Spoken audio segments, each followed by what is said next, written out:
사람이 태어난 이래 죽을 때까지의 전 인생을 가장 짧게 단 한 글자로 표현한다면 어떤 글자가 되겠습니까? 출생, 사망, 그 사이에 조사, 과가 붙습니다. 출생과 사망, 조사 한 글자, 과가 바로 인생을 압축합니다. 이건 조금도 과장된 이야기가 아닌 것이요, 사람이 살아있을 때는 태어난 날 생일로 기념합니다. 그런데요, 사람이 죽으면 죽은 날로 기념합니다. 살아있을 때는 생일로 기념하다가 죽으면 그 순간부터 생일은 없어집니다. 죽은 날로 기념하는데 그 사람이 70년을 살았던 80년을 살았던 100년을 살았던 땀 흘리며 수고하고 살았던 일생은 없어집니다. 죽은 날만 남습니다. 출생과 사망, 이 조사, 과는 모든 사람에게 동일하게 그 인생을 압축하는 글자이지만 의미는 다 다를 수 있습니다. 이 조사과는 각 사람의 생존 기간을 뜻할 수 있습니다. 어떤 사람은 그 과가 80년의 생존 기간을 뜻할 수도 있고, 어제 말씀드린 것처럼 제가 목격한 죽음 중에 가장 빠른 죽음, 태어난 지 사흘 만에 죽은 아이의 경우에 그 과는 불과 72시간에 불과합니다. 또 그 과는 거리를 표현할 수도 있습니다. 제가 태어나서 지금까지 살아오면서 비행기를 얼마나 많이 탔겠습니까? 자동차는 또 얼마나 많이 탔겠습니까? 기차도 많이 탔겠죠. 지하철도 많이 타고요. 버스, 헤아릴 수 없습니다. 걸어 다닌 거리는 얼마나 많겠습니까? 그러나 그거 다 소용없습니다. 사망한 지점, 출생한 지점, 그리고 사망한 지점, 그 사이의 거리가 과 속에 들어 있습니다. 저는 부산에서 태어났습니다. 부산 동대신동에서 태어났습니다. 그리고 지금 현재는 경상남도 거창군에 살고 있습니다. 제가 그동안 비행기 타고 다녔던 거리, 자동차 타고 다녔던 거리 다 필요 없습니다. 제가 태어났던 지점에서부터 제가 집 밖에서 사고사를 당하지 않고 거창에 있는 제 집에서 죽는다면 제가 사망한 거창까지의 지점 195km, 그게 그 과가 의미하는 거리입니다. 또 그 과는 교통수단에 따른 시간을 뜻하기도 합니다. 제가 비행기를 타고 위니펙에 오니까 영종도에서 여기까지 한 13,000km 되는 것 같습니다. 비행시간은 한 14시간 되고요.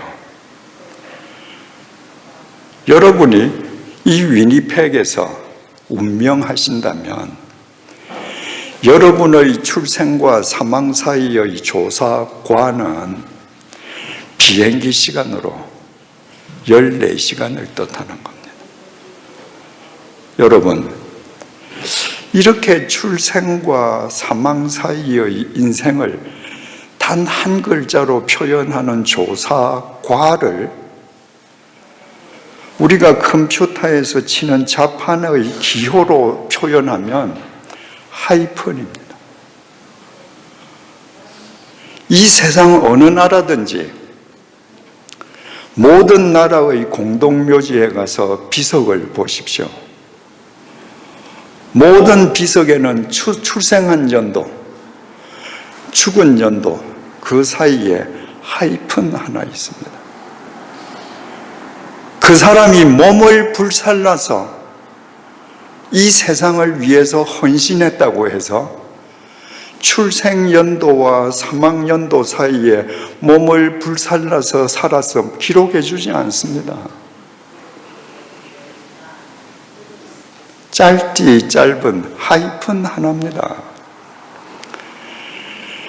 이 사람은 세계 최고의 재벌이었기 때문에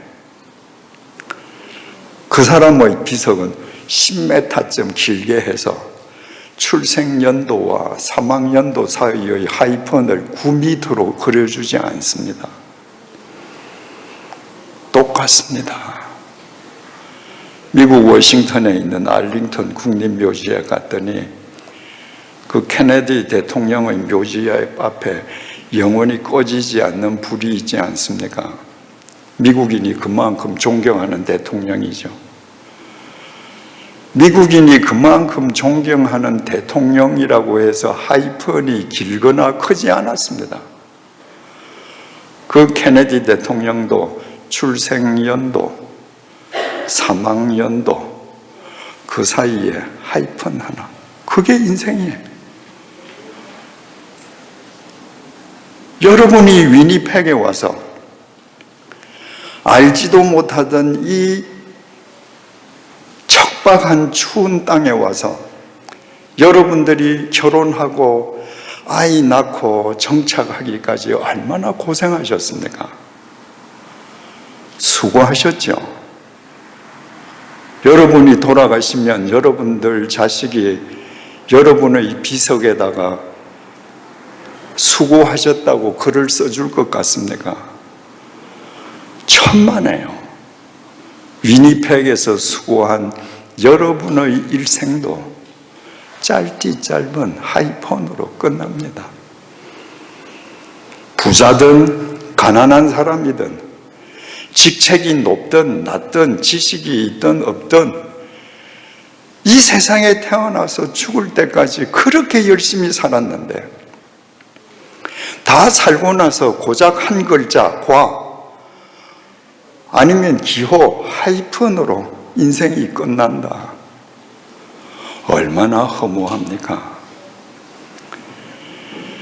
인생이 허무하다는 것은 저 이재철의 이야기가 아닙니다. 하나님의 말씀입니다. 창세기 3장 19절입니다. 내가 흙으로 돌아갈 때까지 얼굴에 땀을 흘려야 먹을 것을 먹으리니 내가 그것에서 취함을 입었음이라. 너는 흙이니 흙으로 돌아갈 것이라 하시니라. 여기 흙이라는 단어가 3번이 나오는데요. 히브리 말로 우리는 다 흙 똑같은 흙이라고 기록이 되어 있는데 히브리 원전에는 단어가 2개가 구별되어서 나옵니다. 네가 흙으로 돌아갈 때까지 얼굴에 땀을 흘려야 먹을 것을 먹을 것이다 할 때의 흙은 아담아, 이 자연 속의 흙을 얘기합니다. 뒤에 너는 흙이니 흙으로 돌아갈 것이니라 하실 때의 흙은 우리가 말하는 흙이 아니고 우리말로 번역하면 아파르, 먼지, 티끌이라는 말이에요. 너 대단히 잘난 것 같으니 넌 티끌이야. 넌 먼지야. 그러니까 너 죽으면 먼지로 돌아가는 거야. 왜 우리가 먼지인가? 창세기 2장 7절에 하나님이 흙으로 사람을 빚으셨다고 되어 있잖아요. 우리 성경은 흙으로 빚으셨다고 되어 있죠. 히브리 말로 아파르라고 기록되어 있습니다. 티끌이라는 말이에요.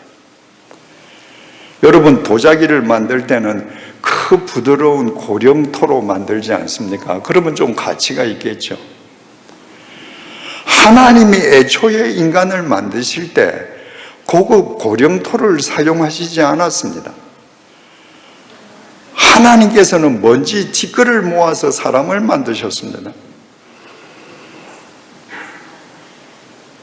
그래서 우리 죽으면 다 티끌이 되는 거예요. 다 썩어서 먼지가 됩니다.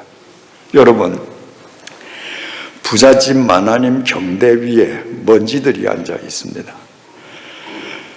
그런데 그 경대 위에 값비싼 다이아몬드 반지하고 목걸이가 놓여 있어요. 경대 나무 위에도 먼지가 있고, 다이아몬드 반지 위에도 먼지가 있고, 다이아몬드 목걸이 위에도 먼지가 있습니다. 다이아몬드 반지 위에 있는 먼지가 그 나무 경대 위에 있는 먼지를 보고, 야, 너 참 가소롭다. 난 그래도 말이야, 다이아몬드 위에 앉아 있어. 그러면 말이 됩니까? 다이아몬드 위에 앉아 있으나 어디에 있으나 먼지는 똑같습니다. 여러분이 좀 부자로 삽니까? 여러분이 이 땅에서 좀 이름을 날렸습니까? 그러나 여러분들 코끝에서 호흡이 끝나면 이 고기 덩어리가 썩는 순간부터 여러분은 다 똑같이 먼지로 돌아갑니다. 허무하죠. 욥기 5장 7절입니다. 사람은 고생을 위하여 났으니 불꽃이 위로 날아가는 것 같으니라. 불꽃이 위로 향하는 것처럼 사람이 고생하는 것은 당연한 일이라는 거예요. 여러분, 성냥 불이든 라이터 불이든 횃불이든 화재 현장의 불기둥이든 모든 불은 하늘을 향합니다. 내가 라이터 불을 켜서 이 라이터 불이 하늘을 향하는데 그 라이터를 땅으로 향한다고 해보세요. 내가 라이터를 땅으로 굽혔다고 해서 불이 땅으로 향하지 않습니다. 나는 라이터를 땅으로 굽혀도 불은 돌아서 다시 올라갑니다. 모든 불이 어떤 상황에서든지 하늘 위로 올라가는 것처럼 모든 인간이 수고하고 고생하는 것은 정해진 이치라는 겁니다. 그래서 우리는 울면서 태어납니다. 우리는 살아있는 동안 죽을 때까지 생존 경쟁을 벌여야 합니다. 자식을 낳고 그 사랑스러운 자식을 위해서 키우기 위해 수고하고 땀 흘리고 눈물 흘려야 합니다. 그리스도인으로서, 사회인으로서, 이 지역 사회 일원으로서 의무를 다해야 합니다. 모든 것이 고생입니다. 그래서 불교에서 인생을 쓸 고자에 바다 해자를 써서 고해, 고생의 바다라고 표현합니다. 여러분, 우리가 수고하고 고생하는 것은 불이 하늘을 올라가는 것처럼 정해진 일이기 때문에 내가 아무리 수고해도 나의 수고를 진정으로 알아주는 사람은 세상에 단 한 사람도 없습니다. 자식도 모릅니다. 여러분, 어머니 날, 아버지 날 왜 생겼습니까? 자식들이 어머니의 수고를 알고 아버지의 수고를 알고 1년 12달 어머니를 위해서 아버지를 위해서 살면 국가가 어머니 날 정하겠습니까? 아버지 날 정하겠습니까? 부모가 아무리 수고해도 자식들 모르니까 오늘 하루라도 너희들 좀 알아라. 내가 이 세상을 위해서 얼마나 수고했는지 남이 몰라주기 때문에 우리는 서운할 때가 많습니다. 당연합니다. 아무도 모릅니다. 왜? 다 수고하면서 살고 수고하는 것이 당연하니까요. 허무한 인생입니다. 시편 90편 9절에서 10절 말씀입니다. 우리의 모든 날이 주의 분노 중에 지나가며 우리의 평생이 순식간에 다하였나이다. 우리의 연수가 70이요 강건하면 80이라도 그 연수의 자랑은 수고와 슬픔뿐이요 신속히 가니 우리가 날아가니이다. 인생이 수고로 가득 찬 것도 슬픈 일인데 그 인생은 그냥 날아갑니다. 신속히 날아갑니다. 인생이 살같이 빠르게 날아간다 이러면 젊은 분들은 잘 실감이 나지 않는 경우가 많습니다. 그런데 여기 30, 40대가 계시면 한번 잘 생각해 보셔요. 여러분이 눈 깜짝할 사이에 30, 40대 되지 않았습니까? 그러면 눈 깜짝 한 번 더 하면 60, 80이에요. 인생은 그런 거예요. 그래서 다 살고 나면 허무하다 그럽니다. 열심히 수고했는데 누구도 보상해 주지 않고 한순간에 날아가 버린 거예요. 모세도 이렇게 탄식했습니다. 전도서 1장 1절에서 2절입니다. 다윗의 아들 예루살렘 왕 전도자의 말씀이라. 전도자가 이르되 헛되고 헛되며 헛되고 헛되니 모든 것이 헛되도다. 이 말은 시장터의 장삼 이사가 한 말이 아닙니다. 인류 역사상 최고의 부귀 영화를 누렸던 사람으로 알려져 있는 솔로몬이 한 말입니다. 지혜의 왕이요 부귀 영화의 왕이면 인생은 살만했다 이러고 죽어야죠. 그렇게 부귀 영화를 누린 솔로몬이 헛되고 헛되며 헛되고 헛되나니 모든 것이 헛되다고 탄식했습니다. 여러분 히브리 말에는요 대단히 매우 심히 아주 이런 의미의 부사들이 굉장히 많습니다. 그런데 솔로몬은 인생이 아주 헛되다. 인생이 매우 헛되다. 인생이 심히 헛되다. 이렇게 표현하지 않았습니다. 헛되고 헛되며 헛되고 헛되니 모든 것이 헛되다. 히브리 사람들은 무엇을 강조할 때 강조하는 부사를 사용하기도 했지만 더 강조할 때는 동일한 단어를 2번을 썼습니다. 내가 내 자식, 이 자식을 사랑해요. 그런데 어느 날 내 자식을 보고 아빠가 너를 사랑해 라고 얘기할 때 아빠가 너를 되게 사랑한단다 이렇게 표현하기보다는 히브리 사람들은 아빠가 너를 사랑하고 또 사랑한단다 이렇게 표현해요. 저는 이거 굉장한 표현이라고 생각해요. 그 마음이 고스란히 전달되거든요. 그래서 성경에 같은 말을 반복한 표현들이 도로 나옵니다. 강조하기 위함이에요. 그런데 솔로몬은 인생이 헛되다는 말을 2번 반복한 것이 아니라 5번 반복했습니다. 살고 나니까 너무너무 헛된 거예요. 헛되다는 히브리 동사가 헤벨인데 이거는 숨을 가리킵니다. 보입니까? 안 보이죠? 부자가 숨을 훅 내뿜으면 입에서 황금이 나옵니까? 아닙니다.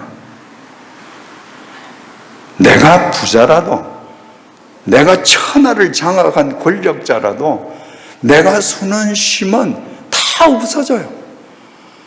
숨을 쉬면 다 없어지다가 내 속에 더 이상 숨이 없어지면 내 인생은 끝난 거예요. 그래서 숨을 헛되다고 표현하는 거예요.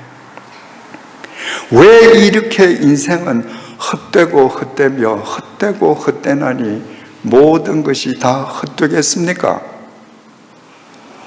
아무리 열심히 살아도, 아무리 권력을 장악해도, 재산을 태산처럼 쌓아도 죽으면 허무하게 짧디 짧은 하이폰으로 끝나버리기 때문입니다. 그래서 허무한 거예요. 여러분, 빈부 귀천을 막론하고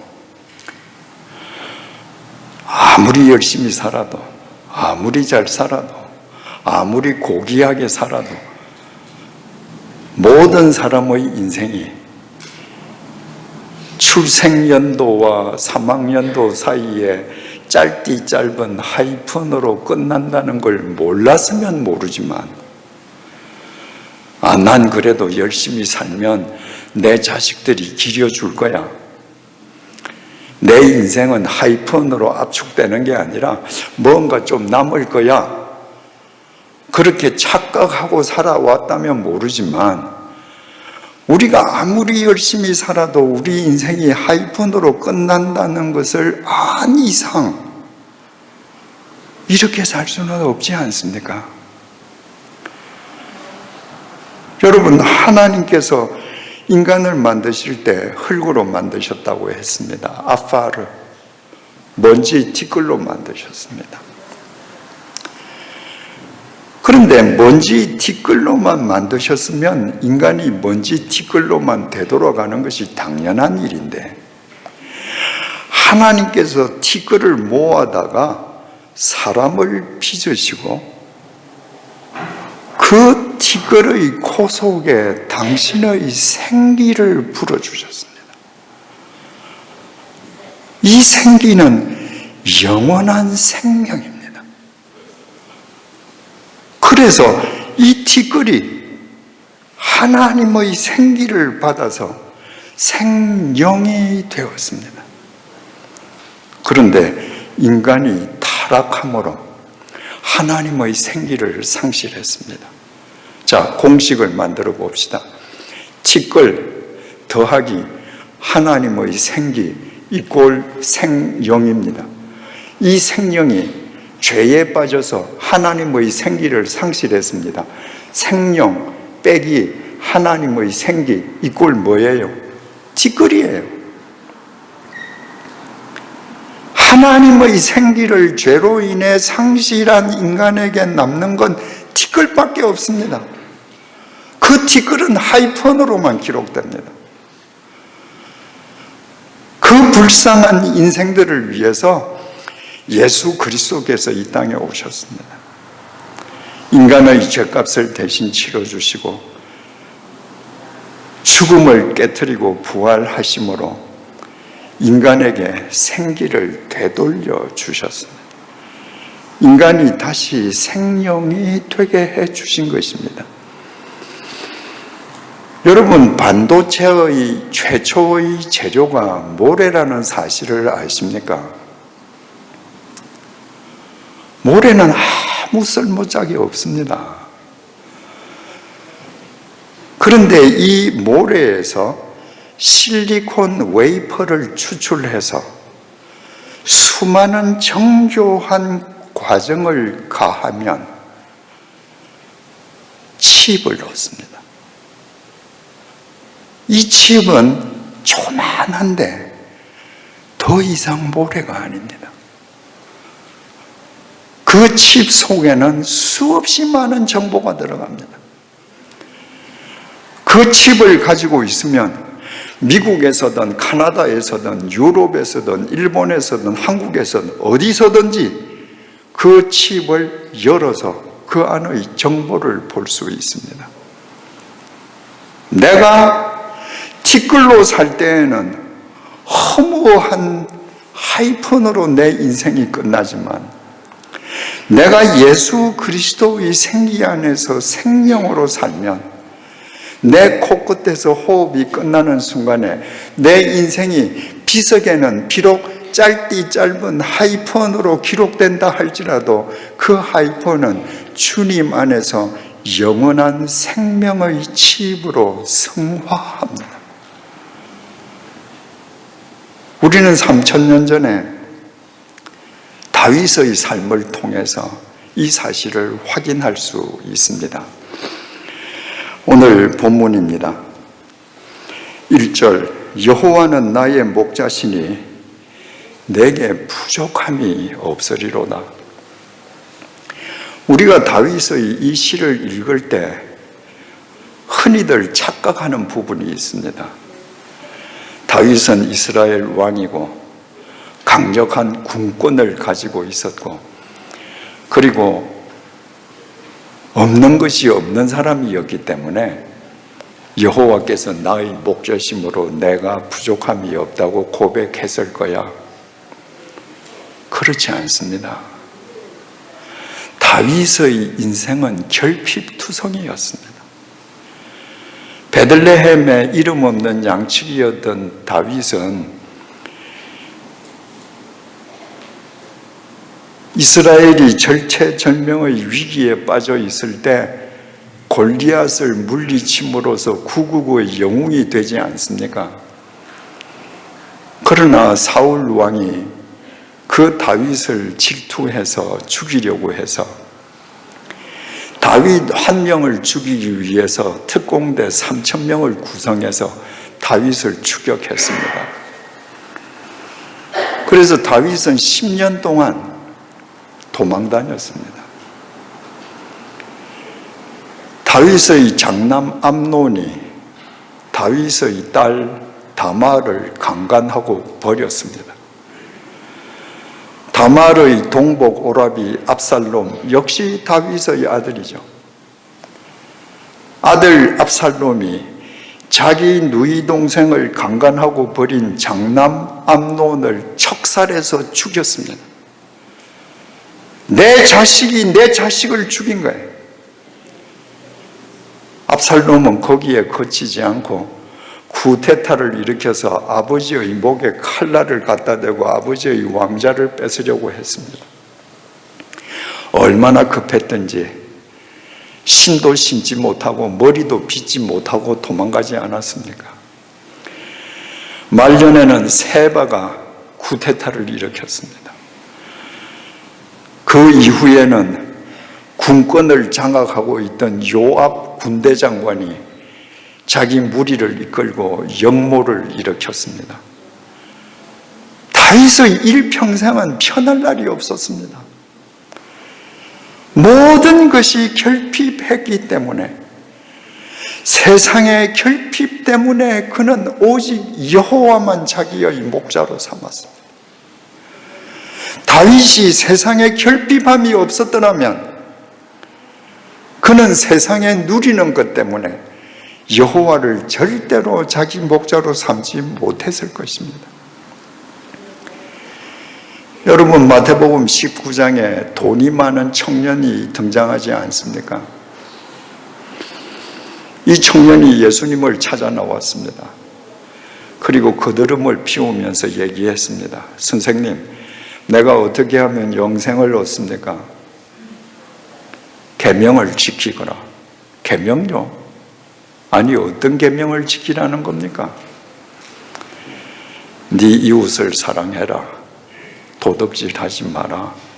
네 부모를 공경하라. 살인하지 마라. 간음하지 마라. 이런 계명을 지키라. 그랬더니 이 부자 청년이요, 아유 선생님, 저 그런 계명 어릴 때부터 다 지켰습니다. 계명을 다 지켰다고 하는 사람은요, 계명을 지키려고 노력해 본 적이 없는 사람입니다. 하나님의 말씀을 지키려고 하면 지킬수록 어렵습니다. 그래서 자비가 필요합니다. 주님의 자비 속에서만 우리는 말씀을 쫓을 수 있습니다. 이 청년은 자기가 말씀 다 쫓았다는 거예요. 왜 이렇게 착각하는가? 돈이 많아서 그렇습니다. 돈이 많은 사람들은요, 사람들이 왜 자기 앞에서 굽신거리고 굴복하는지를 착각합니다. 돈 많은 사람들에게 사람이 모여들고 그 사람이 하는 말을 다 옳다 하고 그 사람을 칭송하는 것은 그 사람이 인격자이기 때문이 아니라 그 사람 주머니에 있는 돈이 필요하기 때문이거든요. 그런데 부자들은 대개 자기 믿음이 좋아서, 자기 인격이 출중해서 사람들이 자기에게 굽신거린다고 생각합니다. 이 청년이 그런 거예요.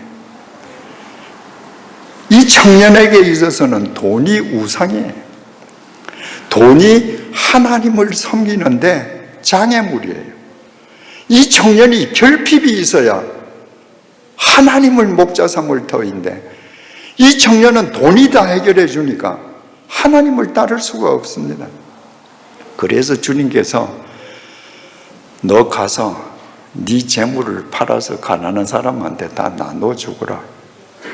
그리고 다시 나를 쫓아와라. 그 얘기는 뭐겠습니까? 네가 가진 재물을 우상으로 삼는 네 마음속 재물의 우상을 깨트려라. 그 재물의 우상을 깨트리기 전에는 너하고 나하고 접촉점이 절대 있을 수 없다. 마태복음 19장 22절입니다. 그 청년이 재물이 많음으로 이 말씀을 듣고 근심하며 가니라. 이 청년은 예수님을 만났습니다. 하나님을 만났습니다. 그런데 이 청년은 결핍이 없습니다. 재물이 많습니다. 재물 때문에 근심하면서 예수님을 버렸습니다.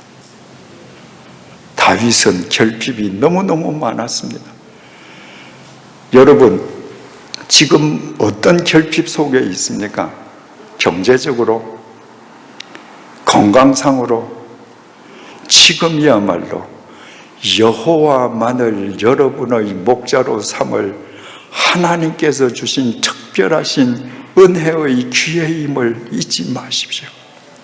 사람들은 젊었을 때부터 성공하려고 합니다. 젊었을 때부터 많은 것을 소유하려고 합니다. 그러나 하나님은 이렇게 말씀하십니다. 잠언서 20장 21절입니다. 처음에 속히 잡은 산업은 마침내 복이 되지 아니하느니라. 젊어서부터 결핍이 없으면 그 삶은 절대로 복될 수 없다. 하나님과의 접촉점이 없기 때문입니다. 2절입니다. 그가 나를 푸른 풀밭에 누이시며 쉴만한 물가로 인도하시는도다. 여기에서 동사가 현재형이라는 것이 중요합니다. 푸른 풀밭에 현재형으로 누이시며 쉴만한 물가로 현재형으로 인도하시는도다. 내게 세상에 결핍이 너무 많아서 오직 여호와 하나님만을 나의 목자로 삼았을 때 그분이 내일 혹은 모레 혹은 한 달 후에 나를 푸른 품밭에 눕게 하시고 쉴만한 물가로 인도하시는 것이 아니라 지금이라는 거예요. 지금 다윗의 형편은 어떻습니까? 결핍투성이에요. 그런데 결핍투성이인 네 상황이 주님께서 너에게 주시는 쉴만한 물가이고 푸른 초장임을 알라는 겁니다. 사람들은 전부 다 자기가 원하는 꽃방석에 앉으려고 합니다. 우리가 원하는 꽃방석은 우리를 타락시킵니다. 주님께서 주시는 쉴만한 물가, 푸른 초장은 내 계산하고 전혀 다를 수 있습니다. 내가 지금 상황이 고통스러울 수 있습니다. 눈물겨울 수 있습니다. 이 절망의 터널이 언제 끝날지 끝이 보이지 않습니다. 그러나 하나님께서 나의 목자시기 때문에 이 상황이 주님께서 나를 위해 빼고 빼신 쉴만한 물가요 푸른 초장임을 알 때 주님의 손길이 나를 사로잡아 주시는 거예요. 다윗이 시편 34편 9절에서 10절에서 이렇게 고백했습니다. 너희 성도들아 여호와를 경외하라.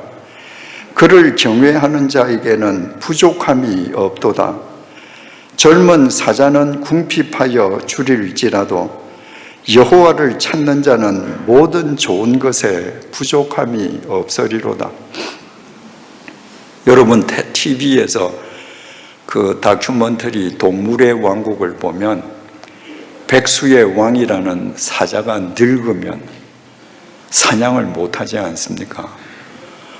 사냥을 못하면 사자 무리가 버려요. 그러면 늙은 사자가 굶어 죽는 영상을 우리가 볼 수 있습니다. 또는 다른 맹수들에게 공격당해서 찢겨 죽는 영상을 우리가 볼 수 있습니다. 늙은 사자는 혹 죽을지라도 젊은 사자는 굶주리는 법이 없습니다. 젊은 사자는 그야말로 백수의 왕이거든요. 그런데 뭐라 그럽니까? 젊은 사자는 궁핍해서 줄일지라도 여호와를 찾는 자는 모든 좋은 것에 부족함이 없으리로다. 이 글자 그대로 보면 야, 다윗이 성공했구나. 다윗이 지금 다 가졌구나. 그래서 이렇게 고백하는구나. 천만에요. 시편 34편 표제어가 이렇게 기록되어 있습니다. 다윗이 아비멜렉 앞에서 미친 채 하다가 쫓겨나서 지은 시. 사울 왕이 다윗을 죽이려고 했기 때문에 이스라엘 영내는 더 이상 숨을 데가 없어서 적국으로 가서 몸을 피하고 그 적국에 있는 장군들이 다윗을 알아보고 죽이려고 해서 거기서 미친 사람처럼 침을 질질 흘리고 그리고 나와서 지었습니다. 젊은 사자는 궁핍하여 줄일지라도 여호와를 찾는 자는 모든 좋은 것에 부족함이 없을지로다. 지금 방금 미친 짓거리하고 침을 질질 흘리고 살아나와서 다윗은 뭘 깨닫는 거예요? 내가 지금 미친 짓거리하고 침을 흘려도 이 순간이야말로 하나님께서 나를 위해서 만들어주신 쉴만한 물가요 푸른 초장임을 고백한 것입니다. 3절 내 영혼을 소생시키시고 자기 이름을 위하여 의의 길로 인도하시는도다. 내게 어떤 상황이 주어지든 간에 그 상황이 나를 위해서 주님께서 예비해 두신 푸른 풀밭 잔잔한 쉴만한 물가인 것을 내가 알고 받아들일 때 주님께서 내 영혼을 소생시키십니다. 어떻게? 티끌인 내 영혼 속에 하나님의 생기를 불어넣어 주셔서 생명이 되게 하십니다. 그리고 의의 길로 인도하십니다. 성경에서 말하는 의는 하나님과 바른 관계입니다. 하나님과 바른 관계 속에서 살도록 주님께서 인도해 주시는 것입니다.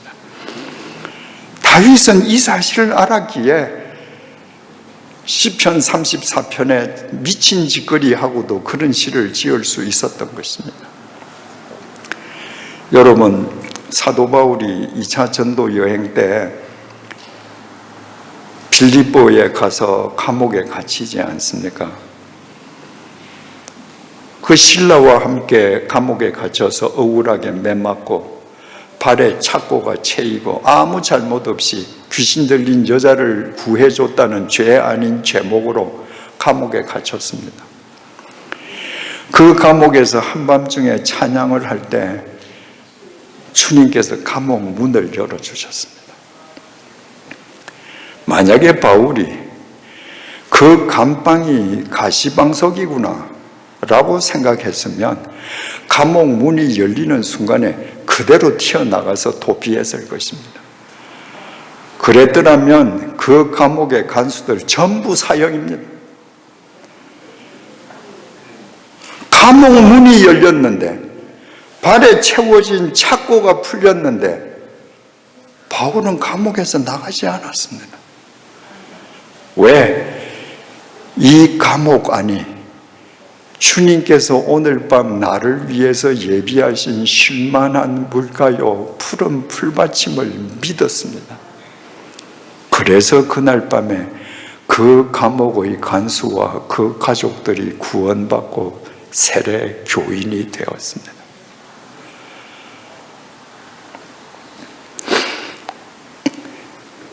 바로 내가 지금 가난하면 나의 가난을 통해서, 내가 병들었으면 나의 병약한 몸을 통해서 주님께서 주신 이 푸른 초장과 쉴만한 물가를 감사함으로 받아들일 때 주님께서 나의 영혼을 소생시키시고 나를 의의 길로 인도하심으로 내 영적 스테이터스가 한 단계 더 업그레이드 하는 겁니다. 4절입니다.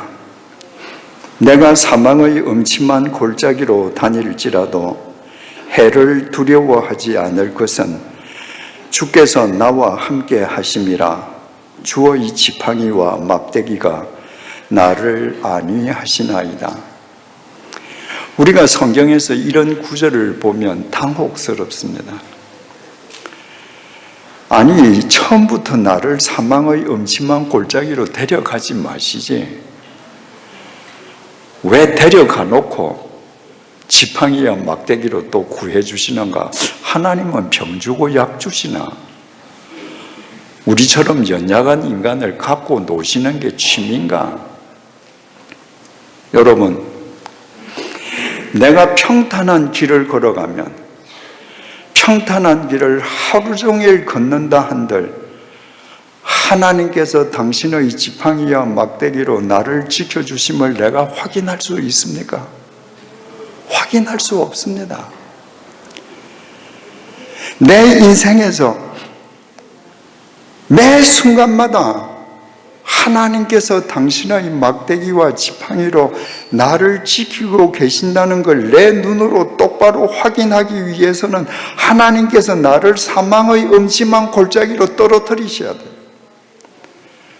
거기에서만 확인할 수 있습니다. 주께서 주의 지팡이와 막대기로 나를 안위하신다. 지팡이, 미시에나, 양을 끄는 도구예요. 대개 이 양을 끄는 도구 지팡이는 끝이 이렇게 휘어져 있습니다. 만약에 이 양이 도랑이나 절벽에 떨어지면 그 휘어진 부분을 밑으로 해서 양의 목을 걸어서 끌어올리거든요.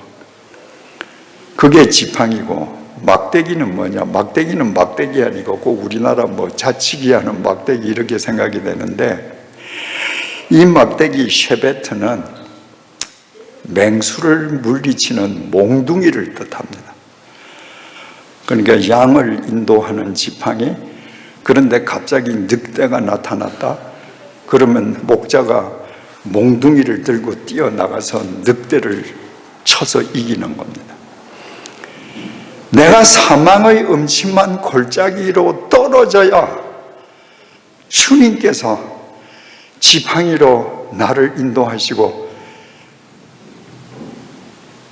내게 도전하는 모든 사람을 당신의 방망이로 물리치시는 걸 내 눈으로 확인할 수 있는 거예요. 욥이 이렇게 고백하지 않습니까? 욥기 23장 10절입니다. 그가 나를 단련하신 후에는 내가 순금같이 되어 나오리라. 여러분, 순금이 팬 위에서 나옵니까? 냄비에서 나옵니까? 아닙니다. 순금은 풀무불에서만 나옵니다. 하나님께서 우리를 순금처럼 재련시킬 때 우리를 풀무불에 집어넣으시는 이유가 여기에 있습니다. 그때 우리는 두 손 들고 아멘으로 받아들일 수 있어야 되는 거예요. 5절입니다. 주께서 내 원수의 목전에서 내게 상을 차려주시고 기름을 내 머리에 부으셨으니 내 잔이 넘치나이다. 주님께서 내 원수의 목전에서 내게 상을 배설해 주셔요.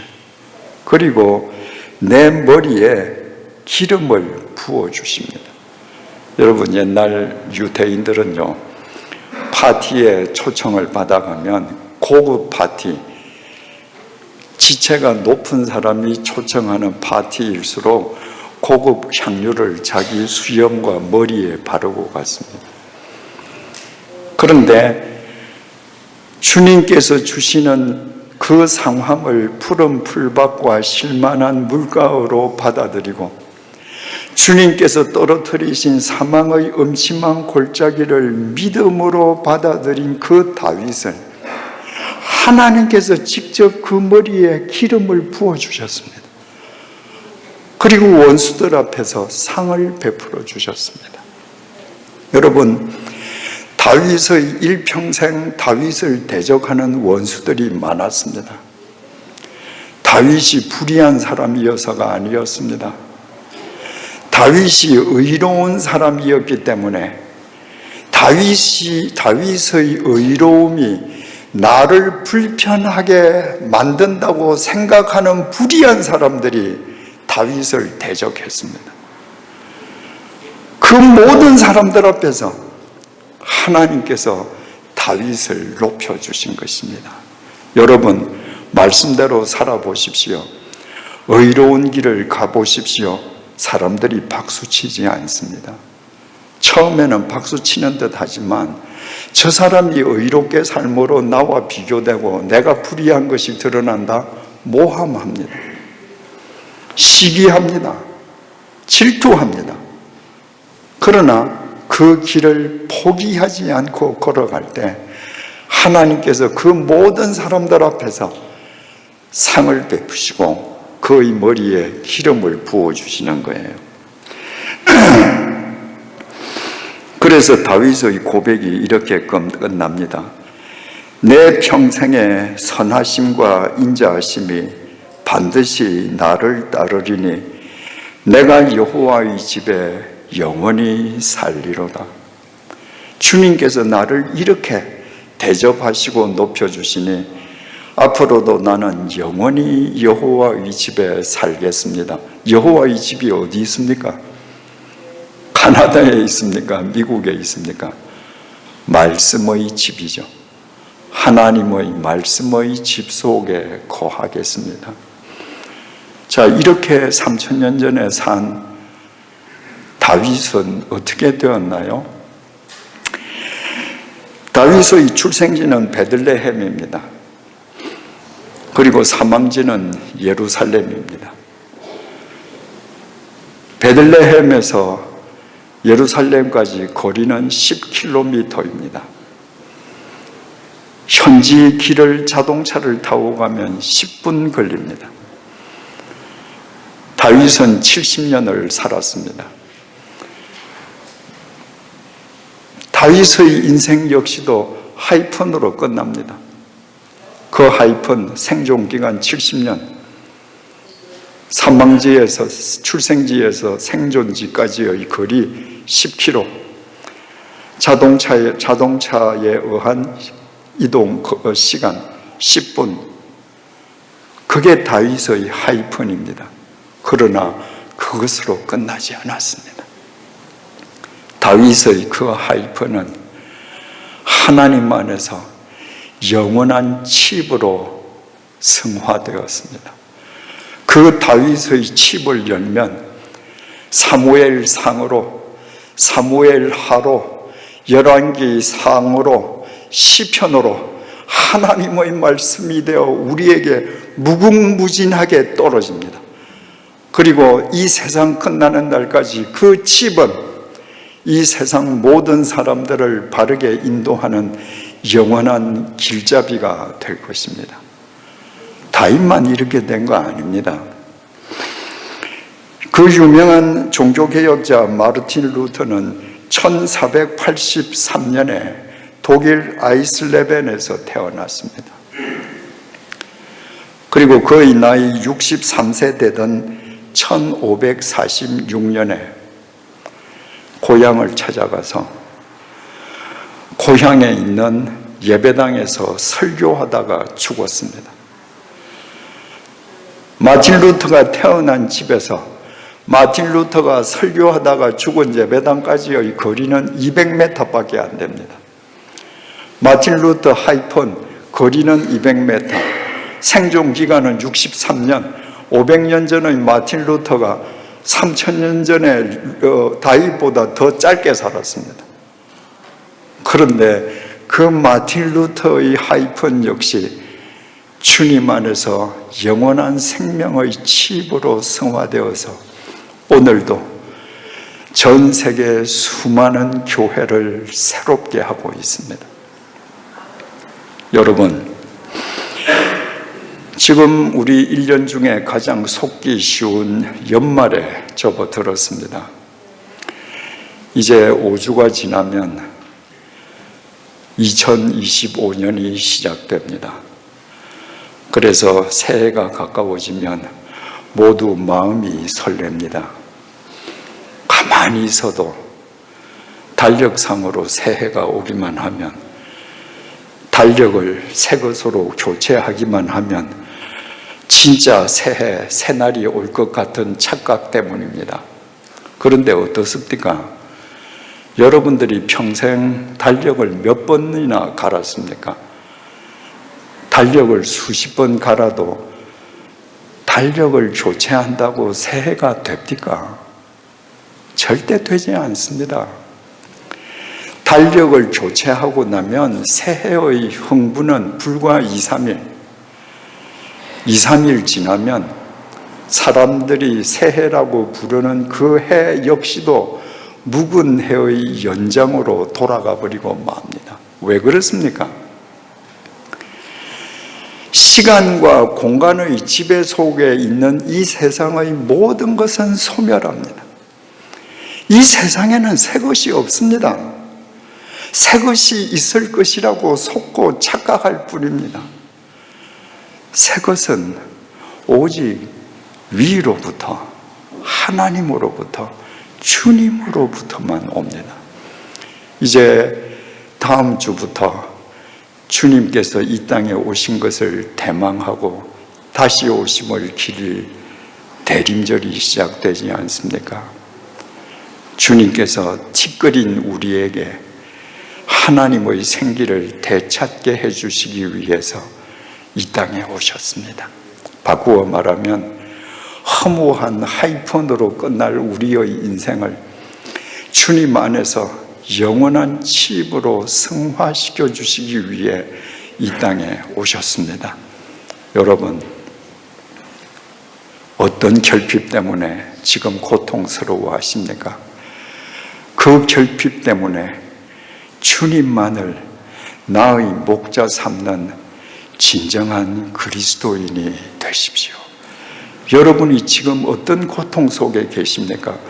바로 그 상황이 오늘 이 시간의 여러분을 위해 주님께서 빼고 빼신 여러분의 쉴만한 물가요, 푸른 풀받침을 잊지 않는 한 주님께서 티끌에 불과한 여러분의 영혼을 소생시켜 주실 것이고 여러분을 의의 길로 인도하실 것입니다. 사망의 음침한 골짜기에 빠졌습니까? 지금이야말로 그분께서 지팡이와 막대기로 여러분을 다시 세워주실 것을 여러분의 두 눈으로 확인할 축복의 시간입니다. 영원히 그분의 말씀의 집에 거하십시오. 여러분의 코끝에서 숨이 멎는 그 순간에 수고하고 애써 살아온 여러분의 인생은 허무한 하이픈이 아니라 영원한 생명의 칩으로 승화될 것입니다. 기도하시겠습니다. 주님, 시편 23편이 우리 모두의 고백이 되게 해 주십시오. 우리 한 사람 한 사람이 주님의 영원하신 말씀의 집 안에 거하는 이 시대의 다윗이 되게 해 주십시오. 그리하여 우리의 죄로 상실한 하나님의 영원한 생기를 십자가에서 우리의 죄값을 대신 치러주신 주님 안에서 회복하게 해 주시고 5주 후에 맞게 될 2025년이 더 이상 묵은 해의 반복이 아니라 주님 안에서 진정한 새해, 새 시간으로 엮어지게 해 주십시오. 우리의 승부는 이 세상에서 이 세상의 것들에 의해 판가름 나는 것이 아니라 언젠가 우리의 코끝에서 숨이 멎는 날 우리 인생의 허무한 하이픈이 주님 안에서 영원한 생명의 칩으로 성화되는 것으로 판가름 남을 잊지 말게 해 주십시오. 예수님의 이름으로 기도드립니다. 아멘.